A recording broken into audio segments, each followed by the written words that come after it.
Hi everyone, and welcome to another edition of the Devil's Digest. I'm Zoe, the news editor. And I'm Ranjan, the sports editor. Before we get started, be sure to check your inbox this morning for our first elections newsletter, which will feature some of our recent content on local, state, and national races and remind you about upcoming deadlines and events.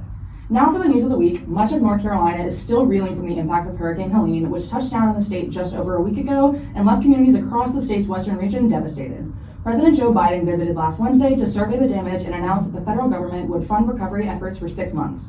If you'd like to support the aid effort, Duke Athletics is hosting a relief drive through this Friday, and community members can donate non-perishable food, bottled water, first aid and hygiene products, and other items in the Duke Athletics ticket office.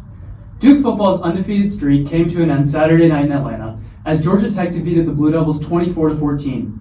Duke led 14-10 in the fourth quarter, but gave up 2 late touchdowns to the Haynes King-led offense.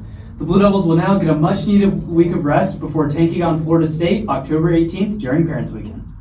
In sad news for the Duke community, Professor of Law and Public Policy Joel Fleishman died at age 90 after over 53 years of service to the university. Fleishman was the founding director of the Sanford School of Public Policy and is remembered for the close relationships he built with students and his many contributions to Duke's Jewish community. Countdown to Craziness was Friday, marking the unofficial start to basketball season. Fans got a glimpse at both the men's and women's basketball teams on the day of festivities. Check out our takeaways from the scrimmage and a column on what Countdown means for the Blue Devil basketball culture. Duke women's soccer just keeps on winning, with 2 more big victories this week against number 25 Virginia and Louisville, making it 9 straight wins for Robbie Church's team. The second-ranked Blue Devils have a tough task ahead this week, traveling to Stanford Thursday for a top 10 clash.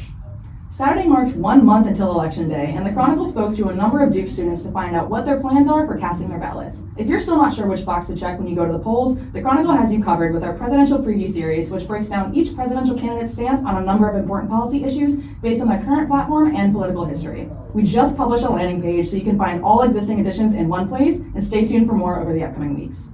Thank you guys so much for watching, and I hope you have a fantastic week and fall break.